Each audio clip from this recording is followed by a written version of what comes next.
मुसीबत सी हस्ती को भी है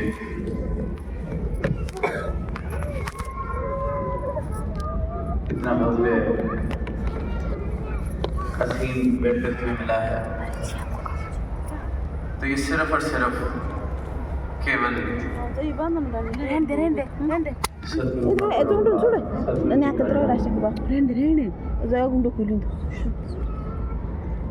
और जहाँ आप सभी संतों ने इतने उत्साह से इस समागम में शामिल होकर अपना प्यार जाहिर किया है, पिछले चंद महीनों से सेवाओं में शामिल होकर अपनी श्रद्धा जाहिर की है, इस प्रकार जहाँ नजर जा रही है वहाँ भक्ति रस, आनंद,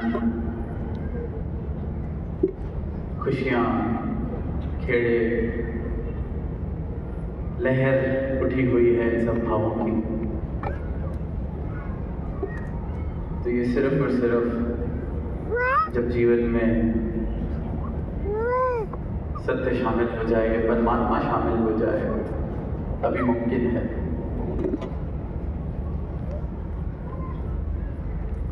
एक एक महापुरुष, एक एक संत, एक एक बच्चा दिल के भाव रख के जा रहा है, और वो भाव इस प्रकार के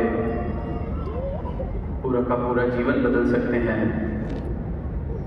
अगर किसी के घट में, किसी के जीवन में शब्द उतर जाएं, क्योंकि वो शब्द सिर्फ कुछ रट लिए गए शब्द नहीं, वो जीवन बोल रहा है, वो जिंदा शब्द है, क्योंकि वो शब्द इस आत्मा से, इस परमात्मा का जब मिलन हुआ तो उसकी खुशी का इजहार, उस मिलन का इजहार करते हुए शब्द है। और निरंतर हर एक संत ने विस्तार, इस असीम की ओर विस्तार किस प्रकार किया जा सकता है, या इस विस्तार से मतलब क्या है, अपने अनेक सुंदर भाव सबने रखे, हम सबने श्रवण किए, और शुरुआत सबने यही इस सदगुरु के चरणों के द्वारा जब ये भक्ति जीवन में आती है, ये ब्रह्म ज्ञान जीवन में आता है, इस परमात्मा के दर्शन जब मुझे हो जाते हैं, तो वो पहली सीढ़ी, इस परमात्मा को जब मैं जान लेता हूँ, देख लेता हूँ, तो ये शुरुआत होती है। तो दास भी यही सोच रहा था कि सही मायनों में देखा जाए कि अगर ये विस्तार करना है असीम की ओर, तो इसका रास्ता स्वार्थ से गुजरता है। इस विस्तार की ओर अगर जाना है तो पहले स्वार्थ, अक्सर सुनते हैं स्वार्थ की परिभाषा, ये बहुत स्वार्थी है,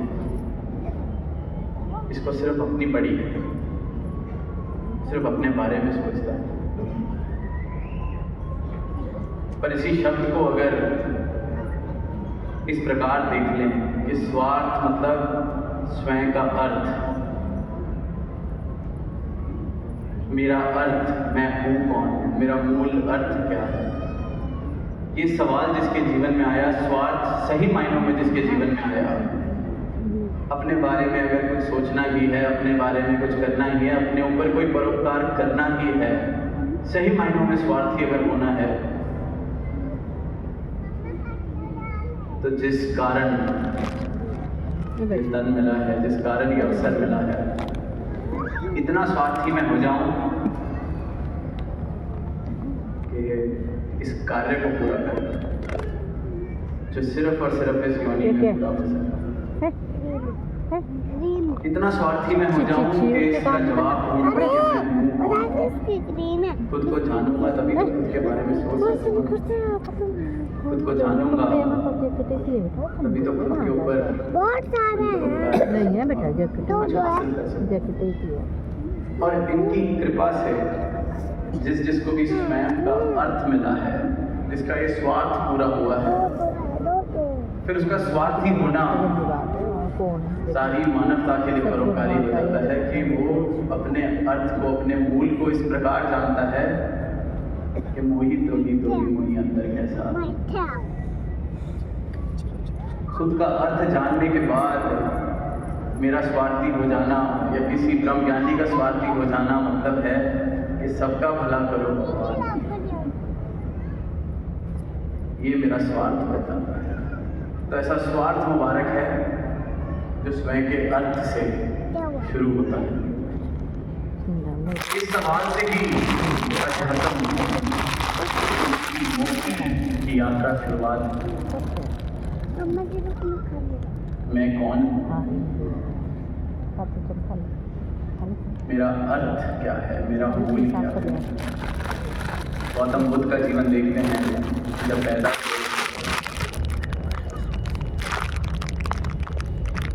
अपने राज्य के राजा के इकलौते बेटे,